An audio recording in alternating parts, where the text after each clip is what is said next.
Hi everyone, this is Janet, and I am so excited for ATS Homecoming. I've got my shirt, and it is going so well. And I am here with a brand new set of Diva Dreads that I picked up from Brandy Franks of Diva Dreads at the vending booths. And a number of people have asked me to make a video of how to do this in addition to the photo tutorial that I posted a while back. And so I'm getting ready for the ATS fashion show tonight, and I thought that now would be a good time. As you can see, I also have my other supplies with me. I have some bobby pins, probably more than I will need. I have some hair flowers that Brandy passed along to me that I will model for her. I got a brush, and I have a really pretty scarf that I'm going to be wrapping around my head, around the elastics of the Diva Dreads once they're done. So step one is to put the Diva Dreads, if you're going to do them in the way that I've been doing them, where I sort of make a hair turban, instead of attaching them to pigtails, you want to attach the Diva Dreads all the way around your head. And Brandy makes her dreads big enough to go on these big elastics. I don't know what other vendors do because I've never used other vendors, but if you use other vendors, you might want to ask them for this if you are a short-haired gal like me. And you'll notice that the last time I did this tutorial, my hair was actually much shorter. I got bored and decided to grow it out a little bit. But the principle is still the same, it's just that my bangs will be a little bit longer. Just using the brush to brush my other hair out of the way. And you'll see that I've got my bangs pinned here. That's just because they're in my face and they're kind of annoying. I don't like them in my face, but you can make your own choices about that. So now that I've got them sort of straight down my back, they're sort of not really overlapping, just forming like a wall of dreads. I'm going to begin by wrapping them on top of the elastics like so. And then I will take a bobby pin like that and pin it just behind the ear into the elastic. And then I will do the same with this side. And the idea here is to form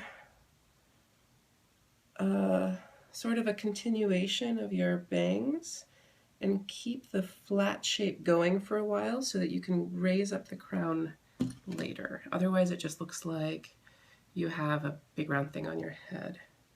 And I already have kind of a round head, so I want to sort of keep the head shape high and tall rather than adding to the roundness.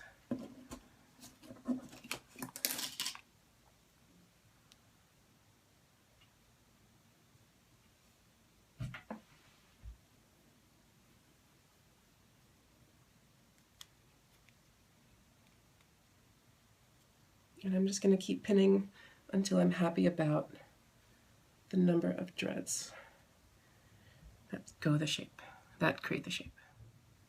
Okay, once you have enough pinned that you feel like you can't pin any further while still having it be flat, it's time to take the middle sections here and start pinning them up to really the top of your head, sort of right where, if your head were made of angles, which it's not, but if it were made of angles, it would be right where the flat top meets the back side. So to do this, this is a little tricky and you sort of have to feel your way through it. I'm going to take maybe the two most center dreads. I'm going to flip my head over a little bit. And I'm going to take one bobby pin from this side, and I'm going to go into my actual hair at this point. And even if you have a pixie cut, you probably have enough hair to do this. So I'm going to make another bobby pin here. I'm making a little X, and that will keep the dreads up a little bit. You guys see that? And then once I've done that, I'm going to do two more from one side.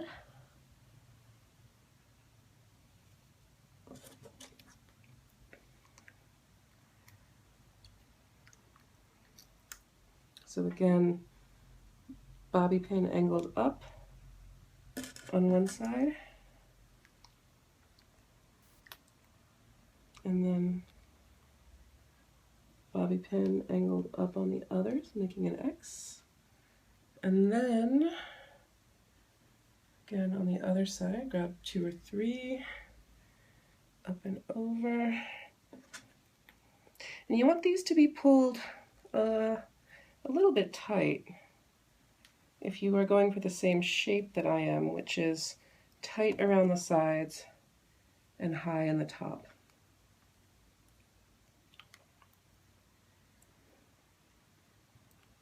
I found out, by the way, that if you put the corrugated or the toothed side of the bobby pin closer to your head, it actually helps stay a little bit better than if you put the smooth side. So you might wish to experiment with that.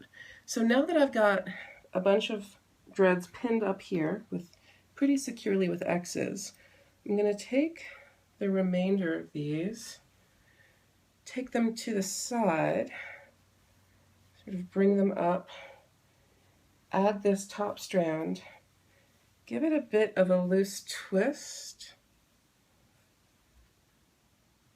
and push it back, keep twisting, and then bring it up and around. And this should give you a rough shape. It's not going to be perfect at this point, but here's where your artistry with the bobby pins comes in. So I'm going to start by pinning the loose ends in.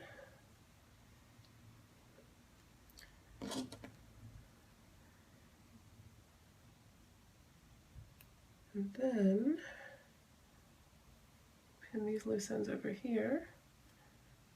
And then you can sort of flatten it, smoosh it around, get the shape you want with bobby pins. And I'll go do that, and then I'll be right back to show you the rest.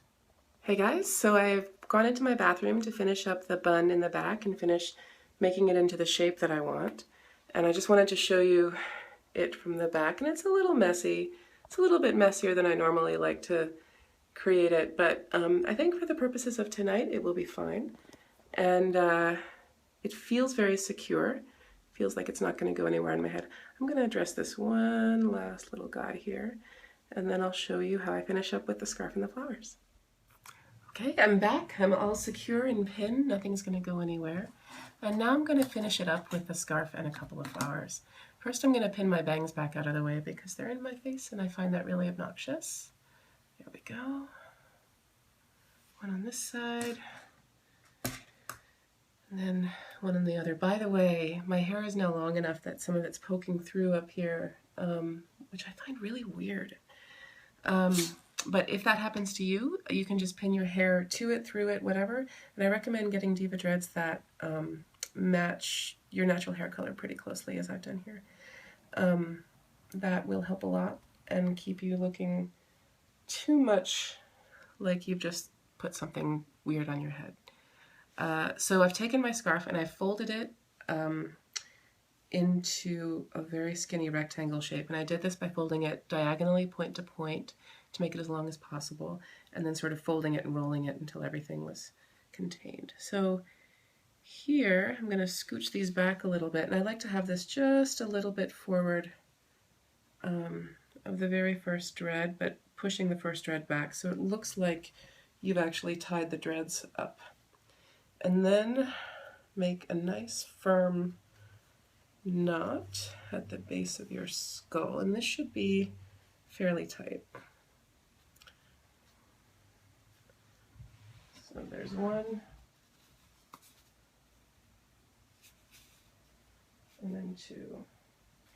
And then what I like to do next is twist these guys. And I'm going to get another, I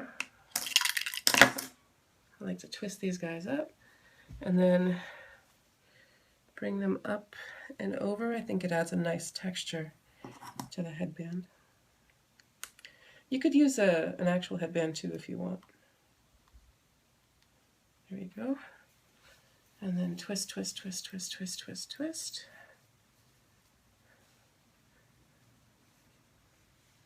Up and over.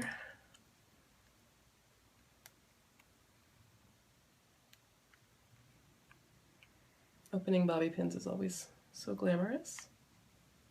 There we go. And there you have it. And then I'll take these two gorgeous flowers. Maybe I'll put one, right about there, I think. And I always like to put the flowers going this way when I have the dreads in, because I think that helps them stay better. And then this one, I like to do them sort of on the same side, because I think that's sort of sassy, rather than trying to go for symmetry. If I was doing a full head of flowers, then I would do sort of, I like to go all the way around this way. And there you have it. Diva Dreads for short hair video tutorial. I hope to see you tonight at the ATS Fashion Show in the Participant Hafla. And if not tonight, then tomorrow night at the Instructor Showcase. And if you're not here at Homecoming, I hope you're able to make it next year. It really is a cool event, and I'm so happy that it's going off really, really well. Take care. Bye.